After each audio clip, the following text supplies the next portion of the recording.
Hello and welcome to episode 497 of Connected. This episode is brought to you by Jam, Ecamm, and ExpressVPN. My name is Myke Hurley. I'm joined by Federico Batici. Hello, Myke. How are Hello, you? Federico. I'm good. How are you? I am fantastic, thank you. Wow. We're also joined by Stephen Hackett. Hello, Stephen. Hello. Hi. Hello. What sort of energy are you bringing to the show today, Stephen? I'm pretty good. I gotta say, Mike's intro pretty low energy, and he tried ramping it up at the end. You want one of those? Oh, wow. How about that? So, what are you looking for? Maybe. Yeah. You could Jim could just put that at the start, just that, and then it just goes into a low key like that.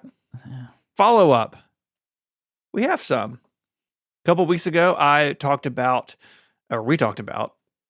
checking the Federate our Threads accounts box. I think we had all done it, and I had mentioned that I couldn't find my Threads account. Misremembering. Only available for you in America. Oh, not I'm sorry. For us. I'm sorry. Yeah, we'll do it. All agreed we'll do it, but cannot do it. I'm sorry. I didn't mean to be America-centric. America-centric American. I didn't mean to do it.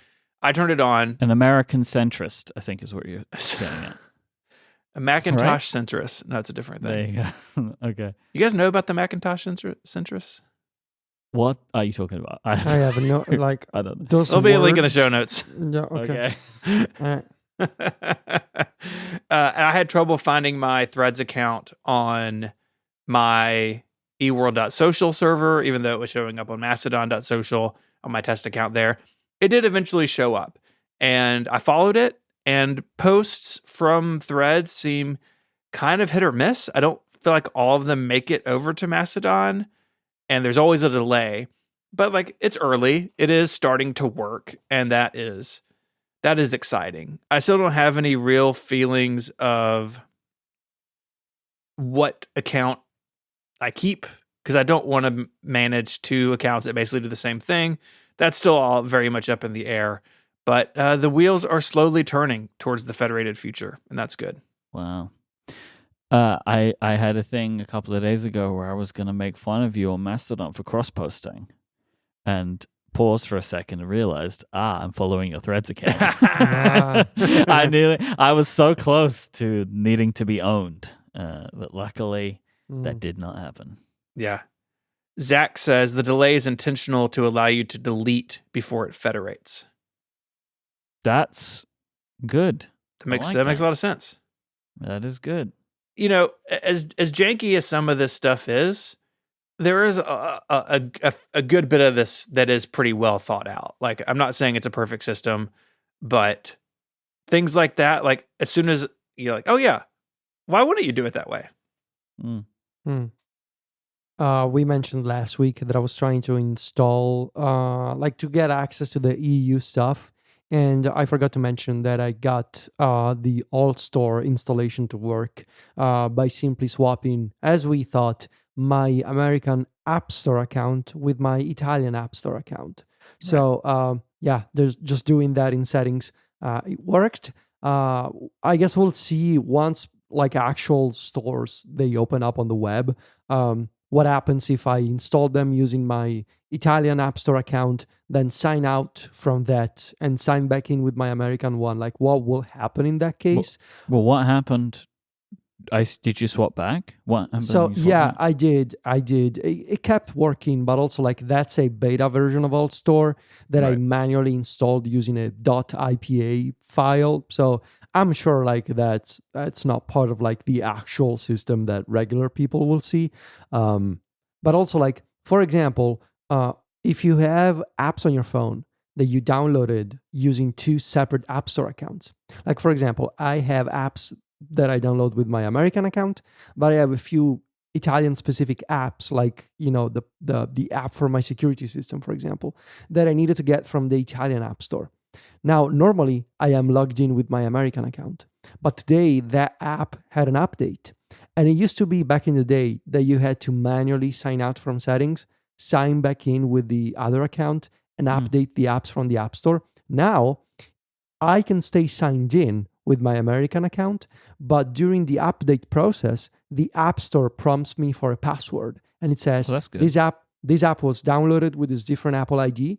Put in the password for that Apple ID if you want to continue updating the app.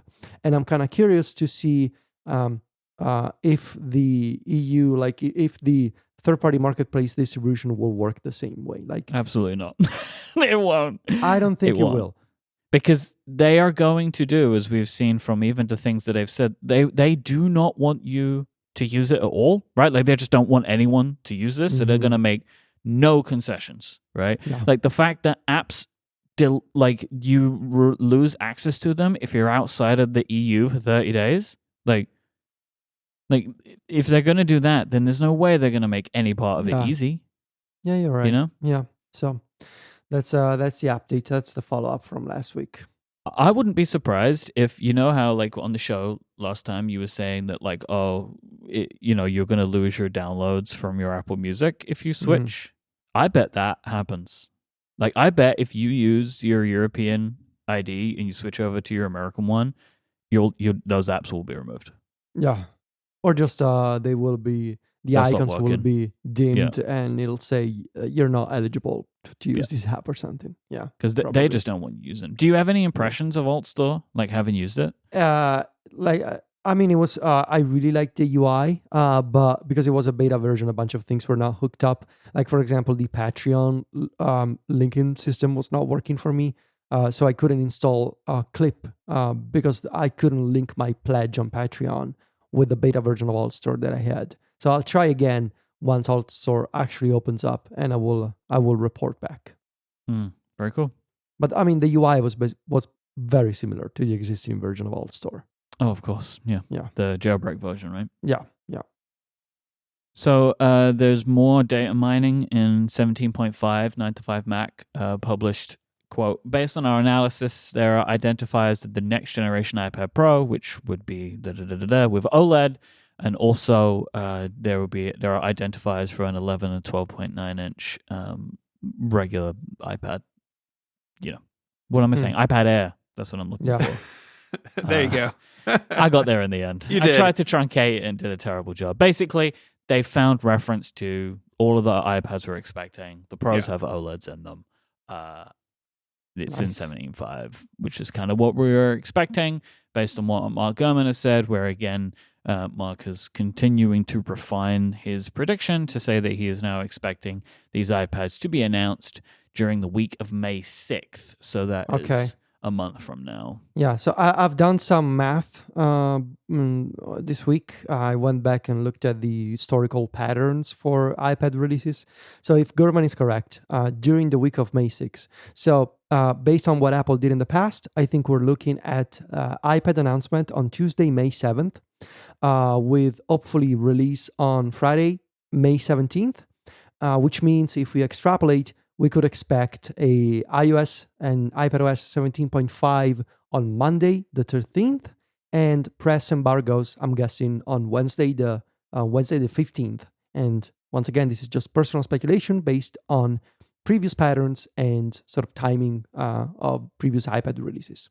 I think the only thing that I would potentially have you consider is that they're like order today, available Friday. No, maybe. And in that case, if the timeline is accelerated, we may see so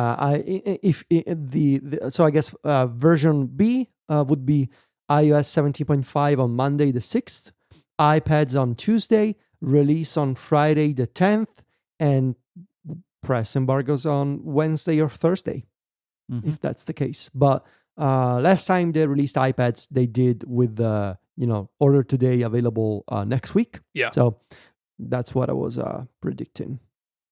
Automatic, the makers and stewards of WordPress. Is that an accurate way to describe that? That's pretty fair, I think, actually. Yeah. Because it's two things that are the same thing, but also not. Right. Automatic also owns Tumblr and Day One and a bunch of other stuff. And Pocket Cast. Pocket Cast.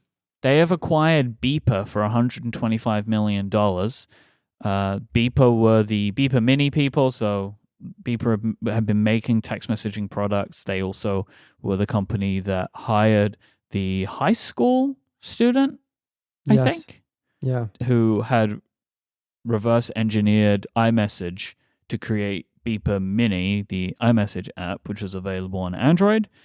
Automatic has acquired this company. They have acquired Beeper's team, including the 27 employees, the applications that they make, which integrate services like Signal, Facebook, Messenger, Slack, and also the 100,000 customers. That's all kind of coming along. So they're basically like, Automatic appears to just be like, we'll buy the company says as it is. I was reminded from John's link about this on Mac Stories that Automatic had previously bought an app called Texts, which was a similar idea of like, what if one app but all your messages, which I think is actually a pretty good idea, and is potentially Automatic hedging against a interoperable future of messaging services, which also feels possible. More possible now than ever before, because it seems like it's something that a lot of world governments want to happen, for good or ill. So I don't really know what to think about this, other than Automatic sure buys a lot of companies, and I think $125 million for Beeper sounds like a really good deal for Beeper. It does sound like a good deal for Beeper. Yeah. And Matt Mullenweg, the founder, had this blog post about it, basically saying they have no interest in dealing with iMessage on Android. I think that chapter is fully closed. I've not tried any of these apps that like combine messages from multiple services. I tried them. I didn't like them because I mean it is convenient, but you're still losing like the dedicated features and UI of each of those apps. I don't know, it felt kind of awkward, to use something that's like, hey, this is WhatsApp, or like this is Discord, but it actually wasn't. Yeah. I don't know. It makes me feel kind of uncomfortable. My general feeling about these apps is the exact same feeling that I had about Beeper, like Beeper Mini. It's like, I don't believe that any of these things will work into the long term. Yeah. Because all of the companies of which you were building, they don't want you to do this. Like, even if there are APIs, right, that you're just using, none of these companies like want you to exist. They want, like, Slack and Facebook, and they want you in the Slack and Facebook apps. And so they're never going to make your life easy. Like, they're always going to be changing a thing, and then you have to try and respond to that thing that they changed because now the app's broken. Like, as useful as these kinds of things could be, I am never confident that they will last into the long term. So I just never want to I always try in software to not put myself in a situation where I'm going to be upset that something is killed. Right? Like I try my very best to avoid those kinds of situations. And so I will rarely pick up something where I think I'm not sure that this is going to last into the long term. And these kinds of things are one of them. I wish them well because I think it's a great idea. And maybe, after 5 years or something like this existing, like being all powerful and everyone loves it, then sure, maybe. But I'm always concerned about these kinds of software products. This episode of Connected is brought to you by Jam. If you're a web developer and you work on a team, you know that sometimes your teammates send you bug reports with very little context, like maybe just a text description with no screenshot, no console logs, and no user ID. And instead of fixing it, you have to then go to the person who made the ticket to hunt down the right information, or go back and forth over the course of weeks sometimes in the ticket, commenting, trying to figure out if it was the local storage API, the response from a network request, cookies at the time zone you're in. It can go on, and it ends up being really frustrating when you're trying to figure out what went wrong. That's where Jam comes in. You may have heard of it. It's used by more than 90,000 people. And that's because it's a free tool that saves web developers and designers a ton of time and frustration. It ensures that your teammates make the perfect bug report every time. They literally can't do it wrong. It automatically includes a video of the bug, console logs, network request, all the information you need to debug, like even when it's something as simple as their internet speed. It even automatically lists out the steps you need to reproduce to encounter the bug. It's so easy to get your teammates to use because it's just a Chrome extension. They see a bug, they click a button, and right away it creates a ticket in your issue tracker. So it saves time for them, and it saves you a lot of hopping on calls and meetings to debug. If you're a web developer and you would rather spend your time writing code than responding to comments in your issue tracker, send your team jam.dev. That's jam.dev, jam.dev, or click the link in the show notes. Our thanks to Jam for their support of the show and Relay FM. All right, guys, it is time for our weekly Teach Italian segment. I have a few things planned for you today, but before we get to those, we have some feedback from Roberto, which is the way you pronounce that name in Italian. I've been loving Teach Italian, but an unfortunate side effect is I had to turn off conversational awareness of my AirPods since they believe that I'm having an Italian conversation with Federico. I'm assuming that Roberto is speaking answers back. Like I'm not sure exactly what's going on here because that's got to be the thing that's happening. It had not occurred to me that other people might be playing along at home.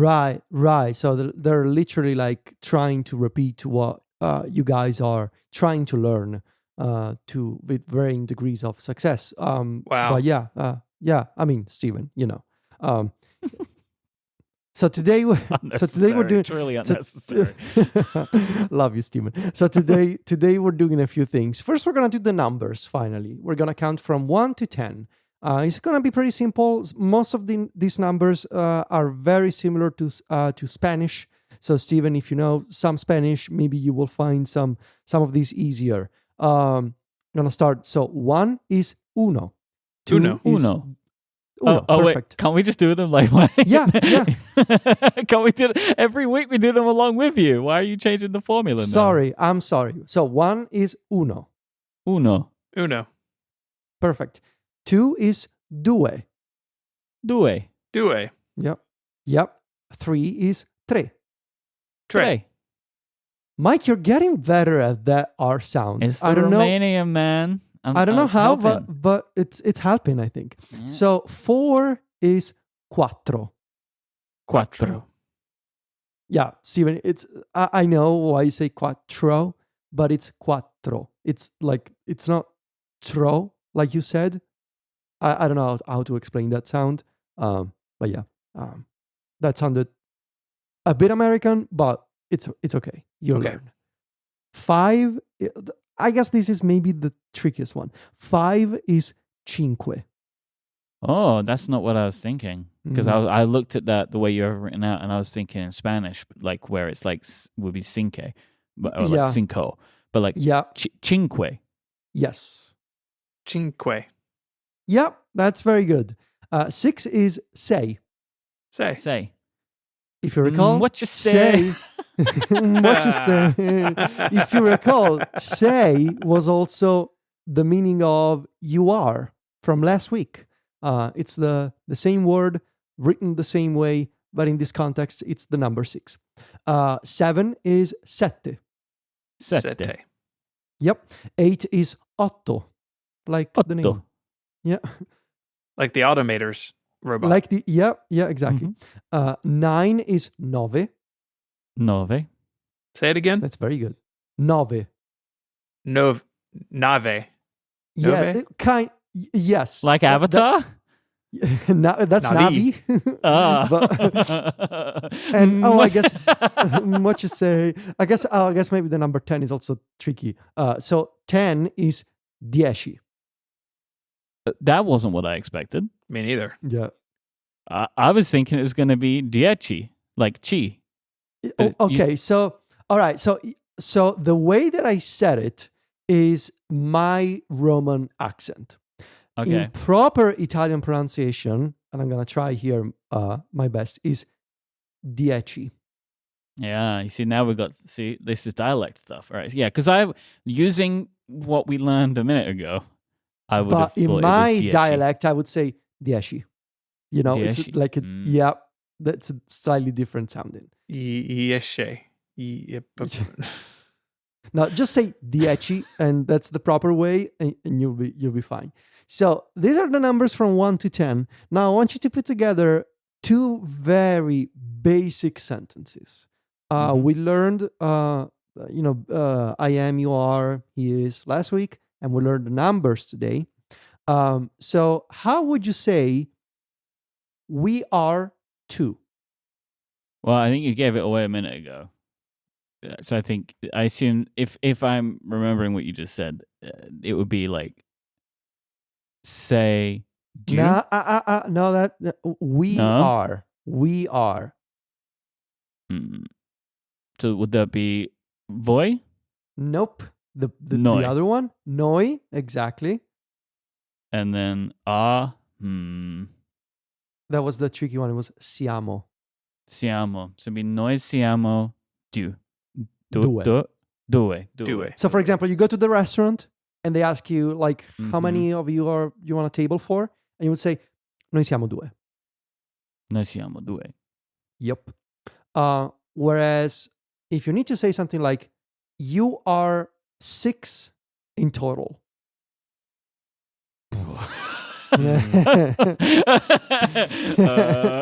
So two? it's not all right.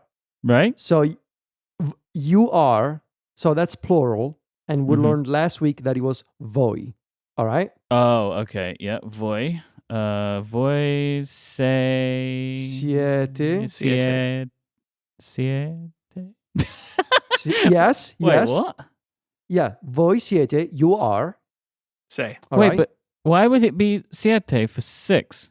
The siete is you are. Yes. Oh, Steven. jeez. Yes. Yep.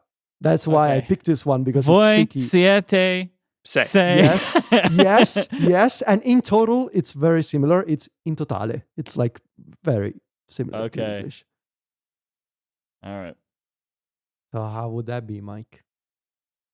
Voi Yes. Siete. Siete. siete Say. Yes. in yeah. totale. Yes. That's Okay. good. All Yeah. right, that's yeah. hard. That's hard. Yeah. I know. You'll get there. I also have a not sure I little, like very small bonus thing for today. That I thought about. I wanted to teach you the proper pronunciation of the Apple executives on the leadership page that have Italian sounding last names. So in English, we will be looking at Craig Federighi, Luca Maestri, and John. I'm guessing most Americans would say Gianandrea. Gianandrea. All right. So the way you pronounce his last names in Italian is Federighi. Okay. Federighi. Federighi. Federighi. Federighi? Federighi. Yeah, that's good. So I'm gonna save the tricky one for last. Maestri. So it's very similar to the English one, just with a harder sounding R. Maestri. Maestri. Yep. Maestri. That's so good, Mike. You're making so great progress. I'm good at just emulating you. Yeah. Like if I hear you say it, I can just emulate it. That's what I'm doing. John's last name is the really tricky one. Gianandrea. Yes. Gianandrea. So we would say like Gianandrea. We're like It's not Gianandrea. It's not Gianandrea. It's not Gianandrea. It's Gianandrea. Gianandrea. Yeah. Very good. We're done. Again, it was a tricky lesson this week. So yeah, it was tough. Thank you. You're making good progress, and even you, Steve, like you're also making progress. I think we are sort of something is unlocking in your brain. I think you used to really struggle with some of this, and you're picking them up faster compared to a few episodes ago. So good job. Good. I'm glad you're pleased with our progress. Yes. So, Stephen, you were out of the office on Monday? Yes. Because you were going, like many Americans, to see the eclipse. That's right. The Freedom Moon, as we call it. Sure. We don't call it that. Is the moon free? Or is the sun free of needing to do all the work? Or is Earth free from the sun? Finally. It's going to be a short-lived victory, but yes, that's Yeah, so this is the second total solar eclipse that's been in my neck of the woods. Solar eclipses happen all the time, right? Like all over the world. There'll be another one in my neck of the woods in I think it's 2044 or 2045, also comes across the southern part of the United States. You'll be like 70 by then. Not 70. I mean, nearly. I think I'll be like 59. Hang on. Closer I put it to on me and Federico. I put it on the calendar. Let me see if I can find it now. Yeah, I don't want to think about that stuff. This makes me feel strange inside. I don't want to get old. It's happening I'm to not all of old. us right now. Nah. I think there's one of these that passes over Spain first. Yes, next We can year, go. I think. Me and you can go if you want. We can meet in Spain. I'll be 59 in 2045. Yeah. So also it falls on the anniversary of Greengate being fixed in iOS 13.6.1. What? That's It's on the No, same day. I It'll be 25 years since Greengate was fixed. I actually feel bad for you that that's on your calendar. It's a repeating If annual it- thing, you know? Yeah, I feel bad for you. If in 20 years you remember about Greengate, I am going to give you $1,000. Well, it's on his calendar. Yeah, it's a repeating. That's the easiest $1,000 ever. Make a note that I gotta give you $1,000 in 20 years. On that day. Or in That So would be worth anyways, at least $5 by then. yeah. I mean, think of what is it $1,000 in 2024 dollars? Because inflation will work in my favor over 25 years. It could be real money. No, why would anybody agree to that? I don't know how the Why system would works. anybody agree to an inflation-adjusted bet? Why would you do that? So moving on from financial related jokes, the eclipse was incredible. We traveled to northeast Arkansas to a little town called Paragould, Arkansas. It's normally about an hour and a half from Memphis, so we went up the kind of the evening before, hung out, and it's like a small town. Like the high school marching band was doing a concert down Main Street for the eclipse event. So saw that, had some pizza. Well, the family had pizza. I sat there looking sad at pizza. And the next day went to a small city park to view the eclipse. And it was incredible. The one in 2017 was amazing.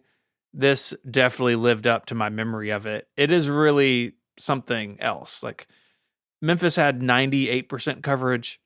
The extra 2% really matters. Going to totality is a totally different thing. I love that. Like that's not enough for me. 100 on nothing. 100 or nothing. I'm going to stay What's the inside. point? You know, I'm going to stay in my Vision Pro and not watch totality. If it's 98, can you look at it? No. So you Okay. have to wear the glasses. Said who? You know what I mean? Well, I mean, Yeah. I saw a thing on Threads today of like Google searches for my eyes hurt have been off the charts. So a lot of people maybe screwed that up. You have to wear the whatever. glasses. YOLO. Yeah. You only typical Joe Biden. You know what? You know what I mean? He won't even let me look at the sun when I want. I mean, Yeah. Trump looked directly at it and he's Exactly. And he's fine. If there's one guy we can all agree is totally fine, it's Donald Trump. Joe, don't look at the sun. Yeah, it's big lens. They want you to Yep. to buy those lenses. You know, This is the Jeff Bezos thing. You know, Yeah, everyone's buying it's- their lenses. On Actually, Amazon. this is Yeah. not going to help y'all's conspiracy theorying, but there's a company in Memphis that makes most of them.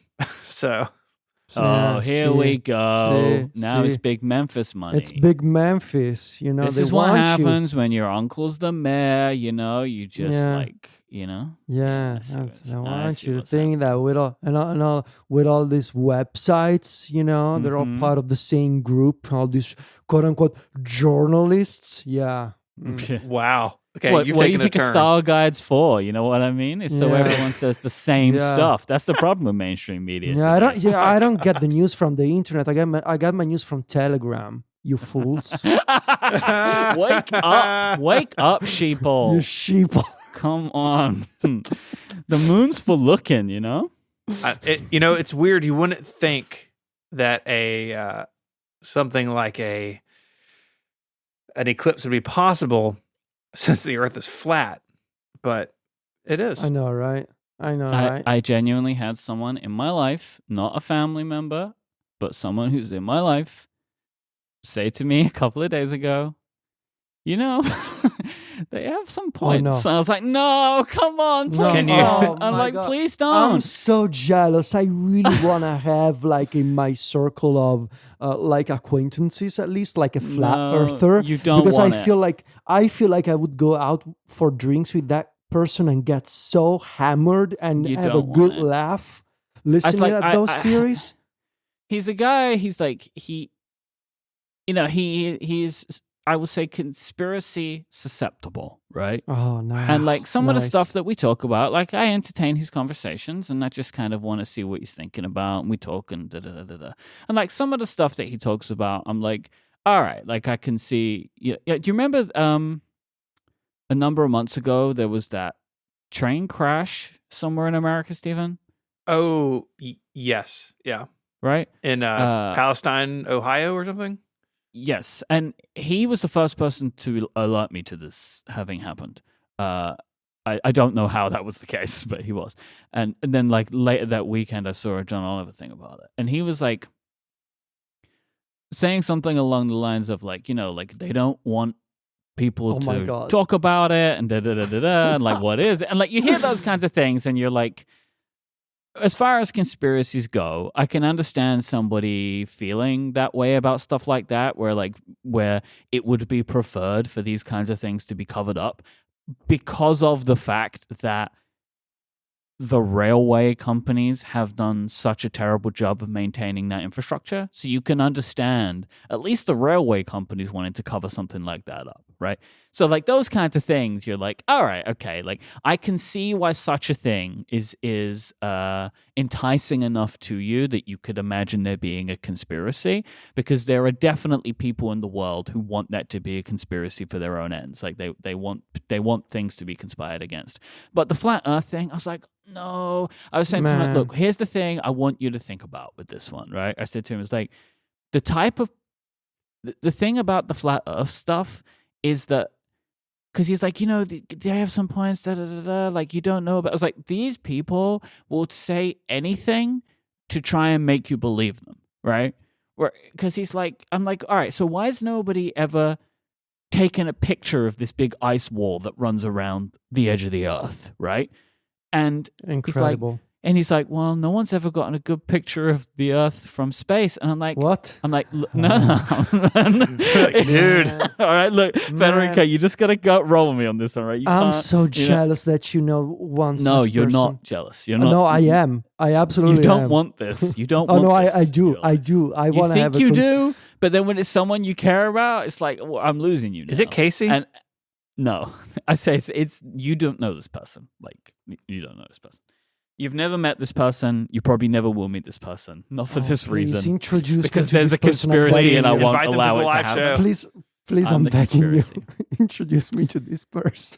No, because he's a nice guy, and like he spends too much time on Reddit. Like everyone has this person in their life, and like whatever. And and so it's just like I hear him. It's like, look, I understand why you feel this way, because these people are really good at arguing their points, and like that every point that you make, they have a counterpoint where, like, if you're susceptible, then they're just gonna keep making their point back at you because this is all they have, right? The flat earth people is just to be able to argue the point against you, and they won't accept if logic is taken off the table, anything's possible, right? And like that's the thing about these conspiracy people.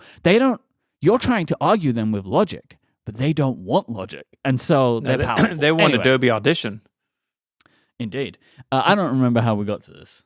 Does he think there you that 9/11 was an inside job? We've not had that conversation, but Interesting. Well, Ask now you him know if what he to bring thinks up that- next time you see him. Ask him if he Definitely not thinks gonna that do that. steel beams don't melt. Oh my Ask him that. Okay, moving on. The eclipse was incredible. It gets darker and darker, and then it like clicks into place, and like the streetlights come on. But the freakiest thing is how cool it gets outside so quickly. Like you wouldn't think like 3 minutes of basically it being nighttime would make the temperature drop the way that it does. But it gets chilly. Like the temperature drops. When it's in totality, you can take off your glasses and see around the edges of it. You can see pictures online, like little, I think they're called prominences, but it's basically like big arcs of fire coming off the sun that expand beyond the edge of the moon. You could see those in some of those pictures. There's also an interesting story here where there's this picture that's floated around. You've probably seen it on social media, where it's like the shadows are brought way up, so you can like see the moon's features and the sun behind it. And people are like, the James Webb Telescope took this. The James Webb Telescope did not take that. The telescope is not where it can take that picture. That picture is probably that picture is generated somehow, either AI or someone doing multiple exposures. Like it's not what it says it is. But really enjoyable, really a special moment with the family. And then the hour and a half trip took 6.5 or 7 hours to come home.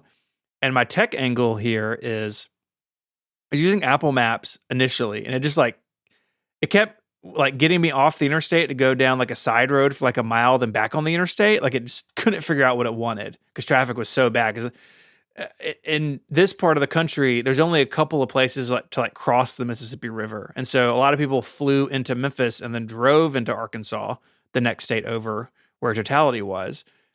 And so traffic was just unbelievably bad. And I switched to Google Maps at some point. It's like, hey, Apple Maps is freaking out, and try Google Maps.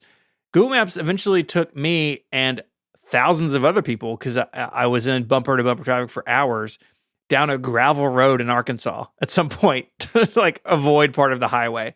That was an adventure, but we made it home, and it was a lot of fun. If you get a chance to see one of these things, it is well worth it. Take the time from work, and if you have to travel and make it work for you, it is really cool. Did the kids enjoy this stuff? Like they do. Do they do? They find it cool too? They do find it cool. The older two remember the last one in 2017, but our youngest was only 3 years old then. So he remembers the trip. It doesn't really remember, kind of what we were doing. So he was really into it, and they were all like, kind of freaking out at how it gets dark and cool. And, you see the sky kind of in this way that you don't see it every day. There's an old episode of Liftoff. I think it's Liftoff 50, a good episode. 54. It is 54. Where Jason and I both traveled for it last time and then recorded audio during the eclipse and then talked about it the next day. That's a really good episode that you should go check out.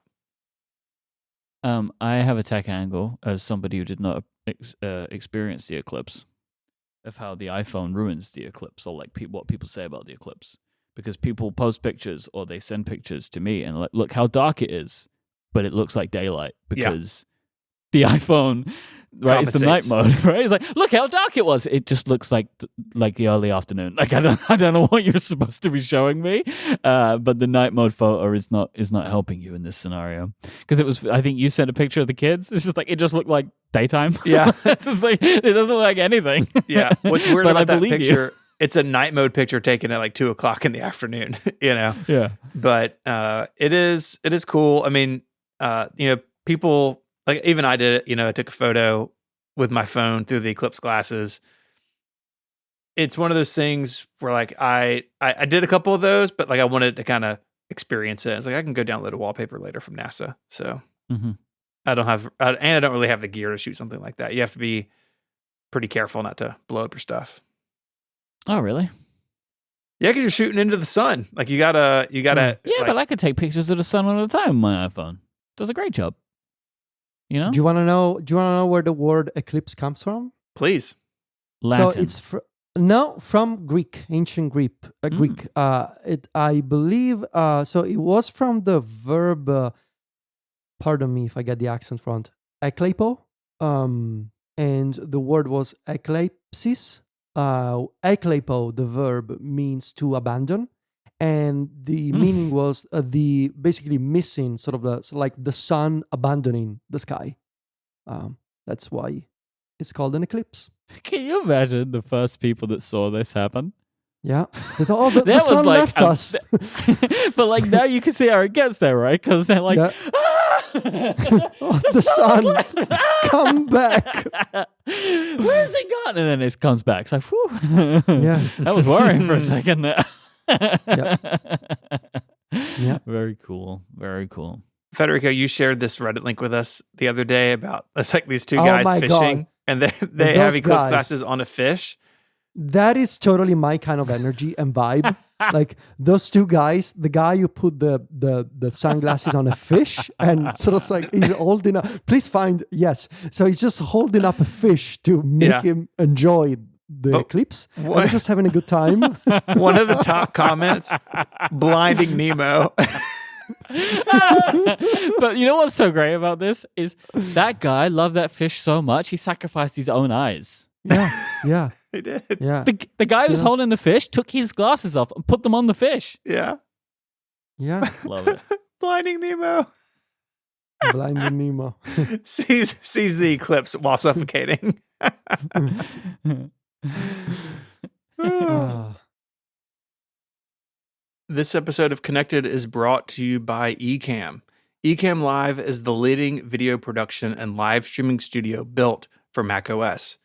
Ecamm does all aspects of video, not just live streaming.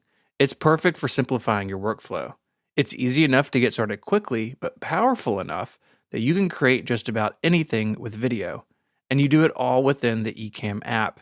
I love how built-in Ecamm feels. It has access to a bunch of really cool stuff in macOS that makes it really easy to manage these types of projects. So whether you're streaming, recording, podcasting, or presenting, everything you need is there in Ecamm, including support for multiple cameras and screen sharing with a live camera switcher that lets you direct the show in real time. Stand out from the crowd with high-quality video. Add logos, titles, lower thirds, and graphics. Share your screen, drop in video clips, bring on interview guests, use a green screen, and so much more. Ecamm Live simply does it all. Their members are entrepreneurs, marketing professionals, podcasters, educators, musicians, church leaders, bloggers, and content creators of all type. So get 1 month free today by going to ecamm.com/connected. That's ECAMM, ecamm.com/connected. And the code connected will get you 1 month of Ecamm Live for free. So go there now, check it out, ecamm.com/connected with code connected. Our thanks to Ecamm for their support of the show. All right, let's talk about other unworldly things. Emulation in the App Store. To everybody that says that regulation cannot bring about competition and innovation, this is an example of how you're wrong. Some people say that? But yeah, I think people say that, right? I feel like this is one of the things that people say these days. Like there are lots of takes, like a lot of the time. This is one of them. There are too many of them, realistically. There are too many takes. Regulation would stop any form of innovation. Like if you have governments telling companies what to do, there's da-da-da-da-da. Well, this is a scenario where I think Apple seemed so concerned about the possibility of people wanting to install AltStore in the EU that they have changed the guidelines of the App Store to allow for emulator apps to exist worldwide, specifically retro game console emulator apps. We'll get to that in a minute. And also another part of it, you are responsible for all such software offered in your app, including ensuring that such software complies with these guidelines and all applicable laws. That second part to me is purely so Apple can wipe their hands of any situation in court. Yep. They don't care. Really, for me, is the retro game console part. That is why I'm intrigued about. Is like, what is deemed as retro, and that's going to be very interesting to see how and when these first apps start getting submitted to the App Store if they haven't. So I think a pretty good rule of thumb would be, for example, in the case of Yuzu, like is this emulator for a console that is right now on sale? Like is it an object that you can go to a Best Buy or something and purchase? And Yuzu was, it was emulating the current Nintendo system. And so obviously that was not even like a great territory. Like it was just, it was a risk and it was very risky. And the Yuzu folks knew that it was risky. But is a Game Boy Advance a retro game console emulator? Yes. Is a Sega Game Gear a retro emulator? Yes. Well, here's what I'll ask you though. What about the fact that you can buy these games on the Switch? That's where it gets Right? It's tricky, right? complicated. Because and it's not just Nintendo, it's even companies like Microsoft. They have an entire division dedicated to making sure that you can purchase those old Xbox One games and play them in 4K on your current Xbox.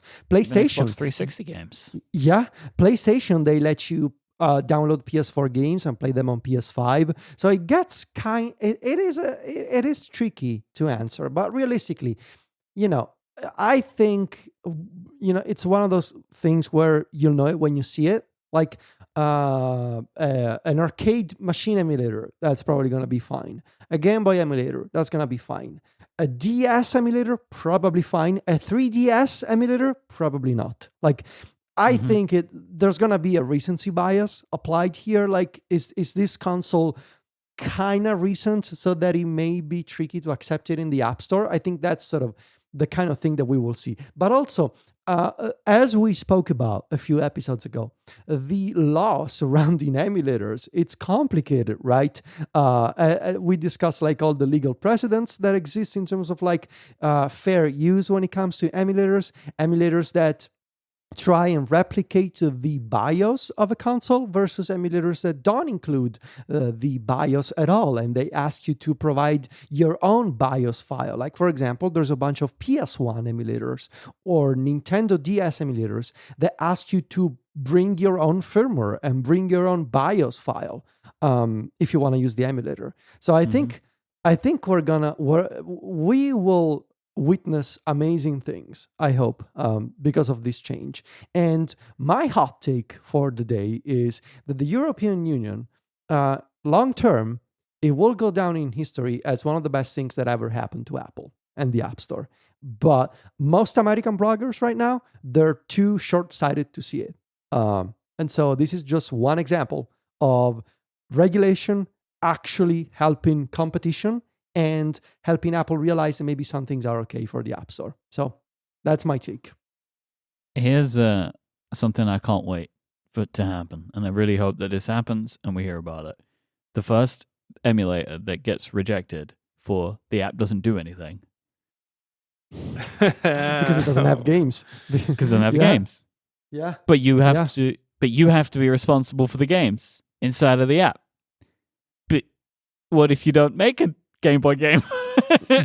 I'm very excited for when that inevitably happens, because that's a rule, right? Like, it's a thing. Your app has to be functional. Well, an emulator cannot be functional until the games are in it. Yeah. But then Apple's going to be like, well, you have to be responsible for the games inside of the app. Checkmate. I think so. Obviously, I don't think Apple is stupid, right? And I think what they will do here is they will take a look at what's going to be successful via third-party marketplaces in the European Union. And because they will see the numbers. They will see the interest from people. And I think it would be silly not to think, well, if X millions of people are signing up for an alternative marketplace and they're seeking these sort of experiences, why don't we just change the App Store in such a way where the developers are actually incentivized to bring those experiences to the App Store? And so in return, we're still going to make money, And so they will probably use all this EU stuff as a way to gauge interest for certain types of experiences that are not allowed on the App Store right now. And emulators are just the first shoe to drop, so to speak. I think we're going to see more and more of these kinds of things. I think of all of the types of apps that they could have offered, like, this is maybe the most ridiculous in the sense of like Apple's history and the things that they have done and not done, right? Because you've got that one thing I just mentioned, right? Like, the apps have to be functional. Well, they can't be functional just inherently based upon what they are.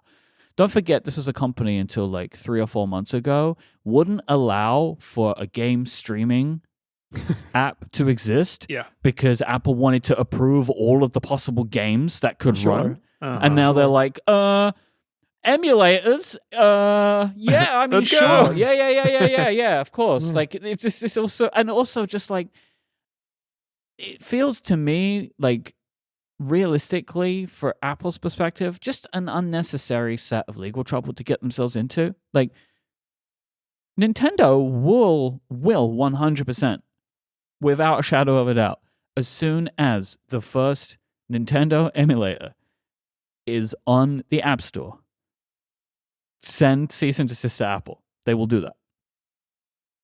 And then what happens? Have they sent Of cease and course desist they to Google? will. Have they sent them to Google on the Play Store? Much love to Google, right? Apple's are different. It's just different. We'll see. Apple's just different. Like, they are. And because it will, here's the thing, right? Like, emulators exist for Android and have existed for a long time. It's going to be a big friggin' deal when there is a Nintendo 3DS or Nintendo DS emulator for the iPhone. Dolphin emulator for the GameCube and Wii on an iPhone from the App Store. I am living for that moment. Yes, to but happen. This is the thing. When that happens, it's going to be a big deal, right? Yeah. Nintendo, who is a partner of Apple's. Mm-hmm. Yeah, I'm very intrigued for what is going to happen for when or if this inevitably happens, because it's all just so strange to me that, like, this is the first thing where they're like, oh, okay, emulators, all right. And I don't get it how some people cannot love this chaos right now.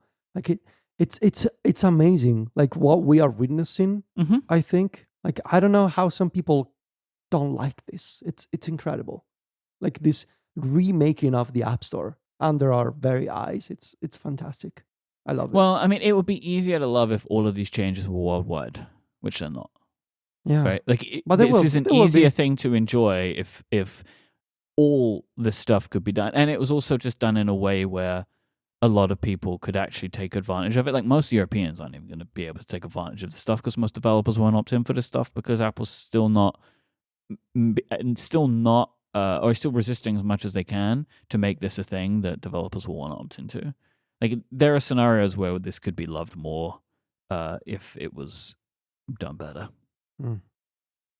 We have some more Apple and AI news. We'll start with some anonymous feedback on the Realm model, which we spoke about last time, to understand the context of what a user is doing based on what is on screen.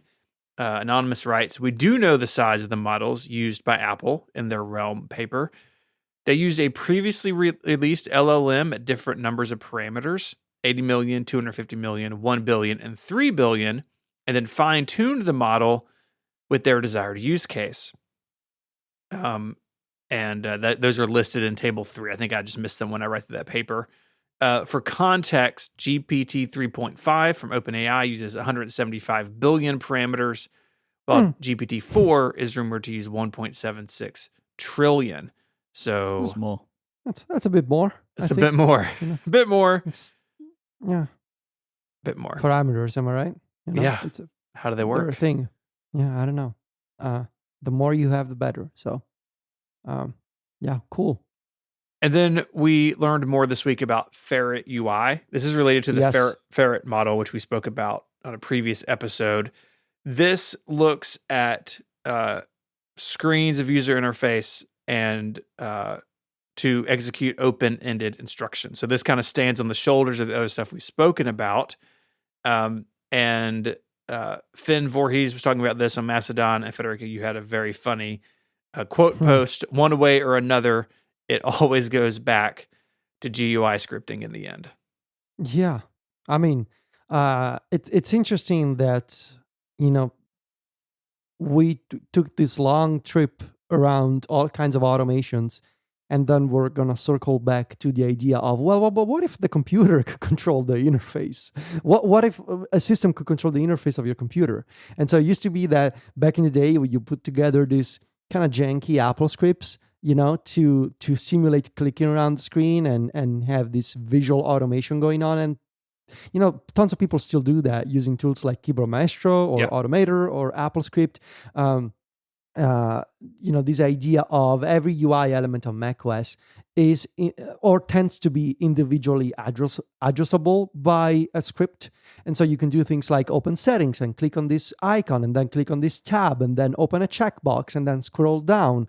And here to see these examples of Ferret UI using machine learning and AI to train a model to use an interface, and in this case, the Shortcuts app. I think it's very fascinating that we're ending up where it all started, right? I think it's interesting, and I don't want to. I don't want this to sound like I'm making fun of this idea because I think it's such an incredible technology. And visual automation, UI automation is something that I have used myself a lot of times when there was no native, for example, AppleScript dictionary or shortcuts integration for something that I wanted to do on macOS.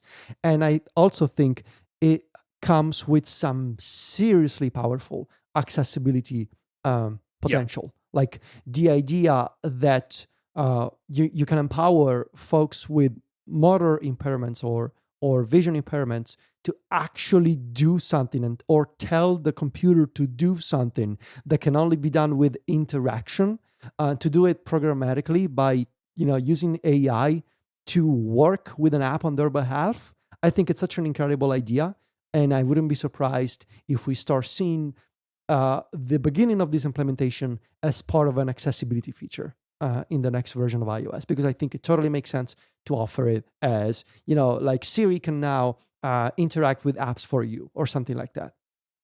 What's so clever about this type of automation is that anyone potentially can do it because it is a fallback, right? Like when we say UI scripting, what we mean is like Keyboard Maestro can do this. You can take a screenshot and give it to Keyboard Maestro. Like when you see this on the screen, click it, right? So like, or when a dialog comes up with this text on it, click the OK button for me.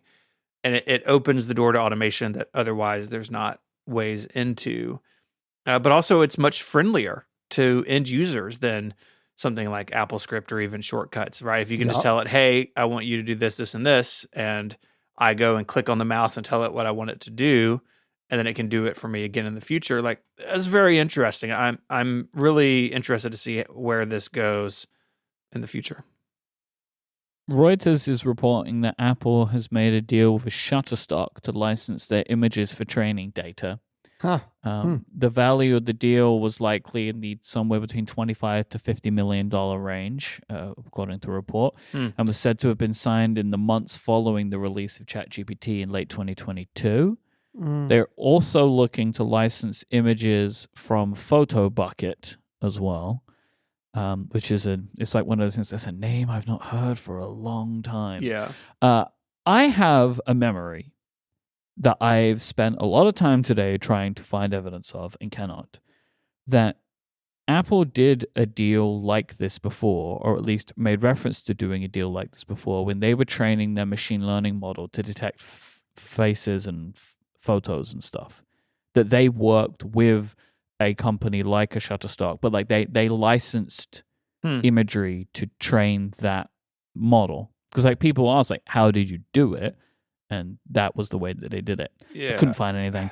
These words and phrases are way too hard to Google now. Like machine learning, model training, photos, like it's too hard.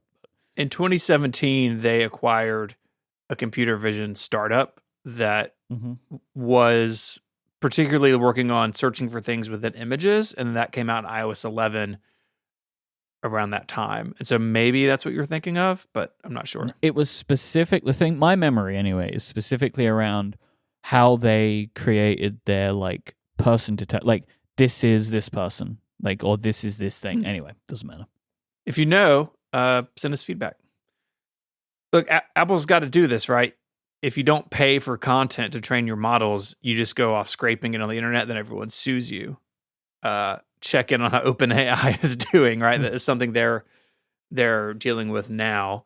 Apple doesn't want that liability, so of course they're going to go to these companies. But these companies have a complicated relationship with AI tools. I just looked at Shutterstock support stuff in preparation for this. There's kind of three big points with Shutterstock. One, they have their own generative AI tools through a partnership with OpenAI. So you can use DALL-E and other tools within the Shutterstock system. However, they don't allow you to submit AI-generated images to their library of stock photography. And they license their stock images out to companies for AI training, like this Apple deal and potentially others. And so these companies, like, they're all really dealing with this, really trying to sort all of this out. I mean, this comes not too long after Reddit sold rights to all of its user content to Google for arguably not nearly enough money. I don't know how users of Shutterstock feel about that, but it is something that is going to continue to be in the conversation, right? Like, if stuff's just out on the internet and you make it available and you don't tell in your, your robots.txt, you don't tell OpenAI and others not to crawl it, then you're effectively letting them crawl it by omission. And that's free, even though other people may be paying for it. It's all very complicated and messy. And while it's not on one hand, it's not that different than Google or Bing crawling the web for search results, right? I don't agree with that. Well, it's the same, but it's also different, right? Like, it's in because the same. By and large, the agreement, like the implicit agreement with Google, is like, you will then send the person to me, right? Yes, so like, and they get in trouble when they don't. Yeah, and now it's like, we're just not going to bother sending anyone to anywhere. Potentially. I mean, that was a big debate with Copilot and Bing and Sydney or whatever it was called that day, where, they would have the sort of basically the bibliography at the end of the thing that it put together. This is where I got this information. Now, no one's clicking those. If you've gotten the answer, why would you click a link? Well, that's the exact thing that Google search results is in hot water for, right? They pull out information into those boxes, and no one ever goes to the Yelp website ever again. Like, yeah, they are related. But they don't do issues. that for everything, right? They do that for certain like category types. Yeah, like with the AI stuff, like they're doing it for everything. They're just giving you the entire answer. Like, anyway. So Apple continues to inch in this direction of big stuff. I'm sure coming at WWDC. I kind of expect this to be a sort of a regular segment on the show for a while as we learn more about what Apple is up to here. This episode of Connected is made possible by ExpressVPN. When you have kids, you're always on the lookout for any extra layers of security you can provide as a parent. If your kids use technology, using a VPN can help encrypt your kids' activity online. Every device, phone, computer, tablet, they all have unique IP addresses. It's essentially a number that links you to your online activity, which is fine until you click on something sketchy and risk your IP address being exposed to someone else. ExpressVPN hides your real IP address and replaces it with a dummy one, keeping your information private. And it's really easy to use. Just download the ExpressVPN app on your phone or computer, tap with code CONNECTED or PROTECTED. And ExpressVPN lets you choose the country you want your IP address to look like it's coming from. That's super useful because services like Netflix and Disney Plus give you different shows depending on where you are. So you can just switch your country to something else and get hundreds of extra shows for free. ExpressVPN is super easy to use and super fast, so you can do that streaming while on a VPN. And there's a bunch of fun stuff out there, including Tom and Jerry the movie on Netflix Germany, a true favorite in my household. So secure your family's online activity and unlock tons of new shows by visiting expressvpn.com/connected. Use that link and you get 3 extra months for free. That's EXPRESS. expressvpn.com/connected to learn more. Our thanks to ExpressVPN for their support of the show and Relay FM. One more Apple adjacent AI story. According to the information, Johnny Ive and Sam Altman, the once and again boss at OpenAI, have officially joined forces on creating an AI hardware product. This was first reported back in the fall, but now it seems like this is now moving forward with a new company. So they're doing it. They're doing something. Well, like last time it was like, hey, they're meeting about this thing. Maybe they're going to do something, and SoftBank are interested, and maybe they're going to pour a bunch of money into it, but they don't know what it's going to be yet, and they're just like playing around with it. And then Sam Altman, as you referenced, got fired and hired, which may have slowed things down a bit. Although it's not entirely. This isn't an OpenAI product though, which is like this funny thing about Sam Altman. the way that I have read the like some reporting is like Sam Altman's involved and OpenAI may or is involved, but it's not like the OpenAI thing. It's in the same way that like Sam Altman's invested in the AI pin, the humane pin. Like he's just putting money everywhere.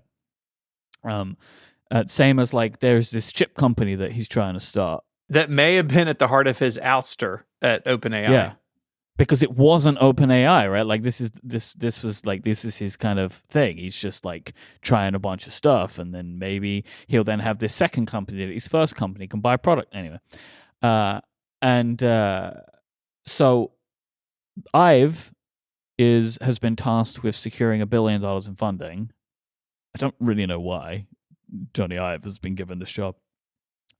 My expectation is it's some joint venture between the two, and Sam Altman's going to raise money, and Johnny Ive's going to raise money. Mm-hmm. And also, I imagine there is a different type of person that would give Johnny Ive money to Sam Altman, and vice versa. Mm-hmm. So, like, they can kind of like split and conquer that way, because Johnny Ive is apparently one of the people he's in conversations with is Loren Powell-Jobs, whose VC firm Emerson Collective would be potentially putting this money in to a Johnny Ive Johnny Ive AI pen, Johnny Ive humane pen. But yeah, it probably is something not dissimilar to that. All of the reporting on these things is the same as the humane thing. It's the same as the Rabbit R1, which I had a thought about this the other day. The Rabbit R1 is that red thing that looks like a Playdate. Yeah. Do you think Panic knew about this? Like, I know it was Teenage Engineering that did the design, right? But like, no, I'm not trying to start any drama. It's just a question. I just like wondered this to myself, which is just like, I wonder if this is one of those things where like Teenage Engineering designed this thing for Panic to make the Playdate, and then like, I wonder if like who owns the design, or like who thinks they own the design.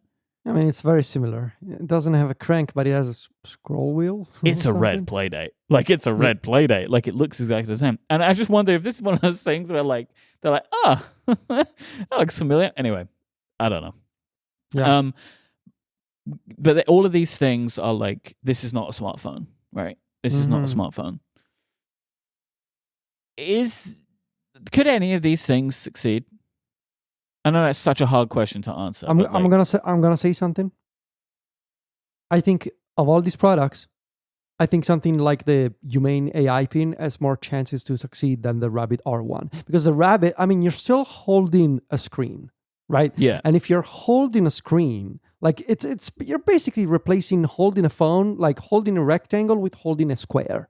Whereas I think if we go down this, like if we play along with this argument that something is going to replace the phone, it's got to be something that is always on. And so I think I'm much more intrigued by something that you strap to your clothes or something that is always on and accessible and your hands are free.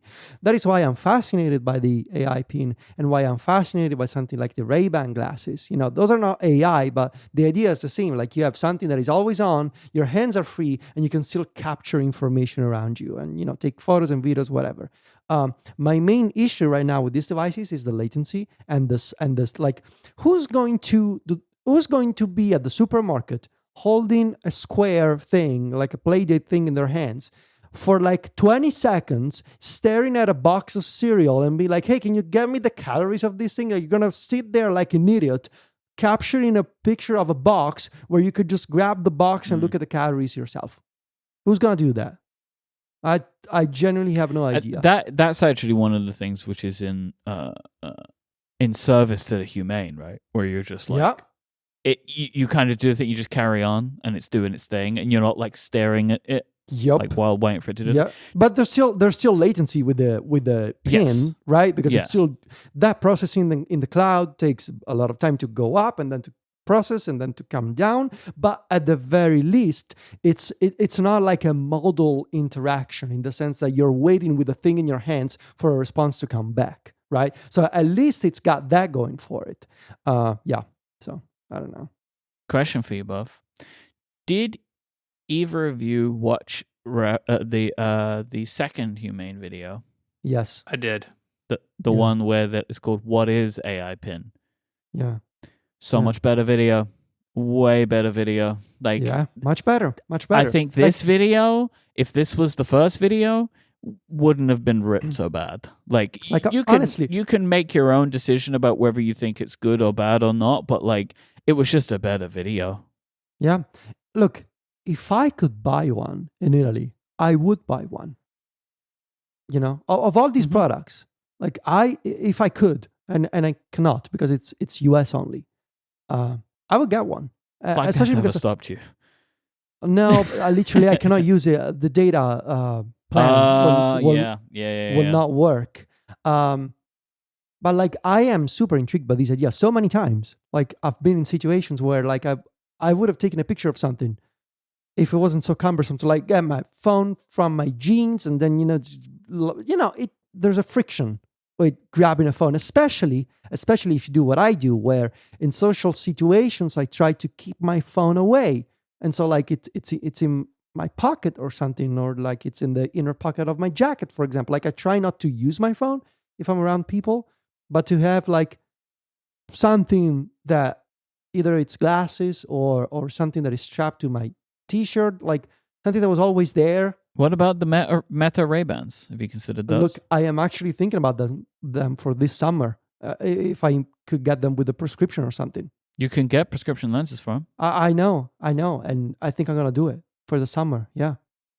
I could see why they're having a moment. It's like, yeah, that's a pair of Ray-Bans. They just look like a pair of Ray-Bans. Like this is an easier thing to do. Yes, put them on a fish. Let's go. Put them on a fish. Then I get the fish to ask a question.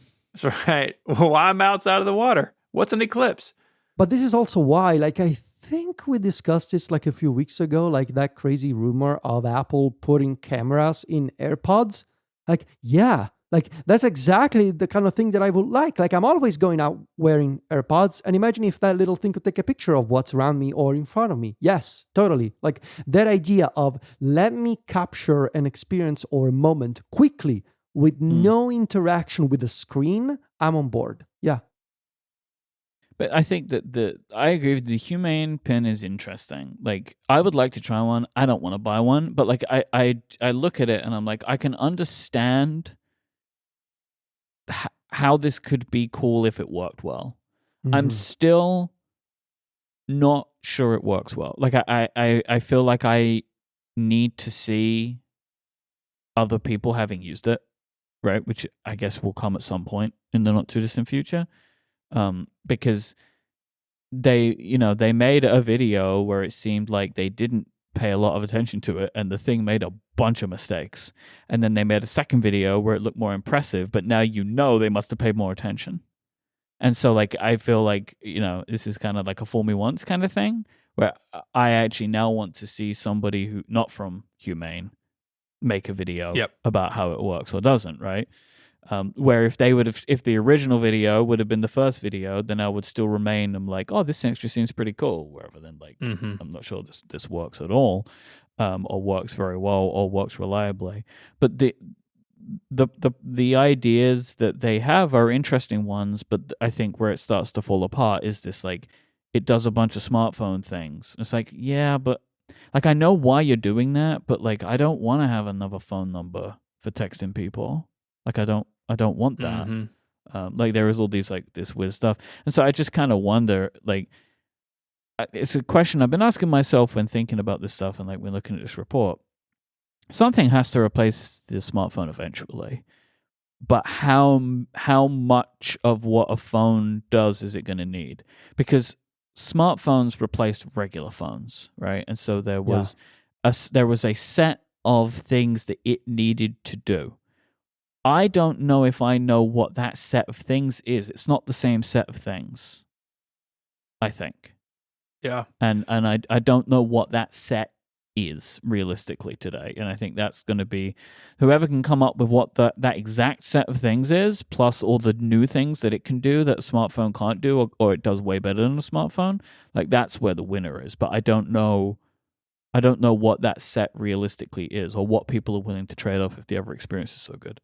Well, I think if you consider the long timeline of the future of the human race, right? Like what's going to replace a smartphone? I think if you go down at a very basic level, like you need to consider the primary impulses that motivate us as people. Like, why do we use smartphones? Because the phones, they help us deal with our primary impulses as a race, like essentially like money, food, and sex. Like those are the primary drivers usually for people, with the general goal of this blurry concept of happiness. Like, so the way that society will evolve to accommodate those primary impulses for that goal of happiness, that's how computers will evolve, right? And so that sounds incredibly hand wavy and philosophical, and I know that, but like the smartphone was successful because it gave us a better way to deal with those things that drive us on a daily basis, right? It's a better way to get in touch with people, to order food, to get work done, make money, therefore, and chat with friends and partners. The next thing that's going to replace the phone is got to be better at, or preferable at doing those things than whatever we're using now. That's the way I look at it. Like, fundamentally, we got to understand how society will change to understand what's going to replace the phone. That's how I look at it. And I think realistically, the phone is going to be with us for a long time still. Just like cars are still with us. And we're only trying to modernize cars now with EVs, but they're still cars, right? It's one of those really, truly once in a lifetime kind of inventions that in order to be replaced, something far, far, far better needs to come along. And I'm not sure that, holding a Rabbit R1 in your hands is that thing. But if you're Sam Altman, there's no one better in the world today to partner with, right? Than Johnny Ive? Absolutely. Yeah. He's the guy for it. Yeah. I don't know if anybody has this answer, but if there's someone, like, if you have like a short list of people who might be able to get you to that answer, you have to use history as a predictor of that, because it's what else do you have, right? Like, you can't know everyone in the world. I mean, what you get the guy who was there for the Mac and the iPhone, like, well, not the Mac, the iMac, the iPod, right? the iPhone, the iPod, the iPod, the Apple Watch, the iPod, the iMac, the Apple Watch, AirPods. the iPhone, the iPad, AirPods, like eMac. What a resume that man has. You know what I'm saying? God, unbeatable. I love Johnny Ive so much. And I just, if I was Sam Altman, I'd be like, yeah, what does he want?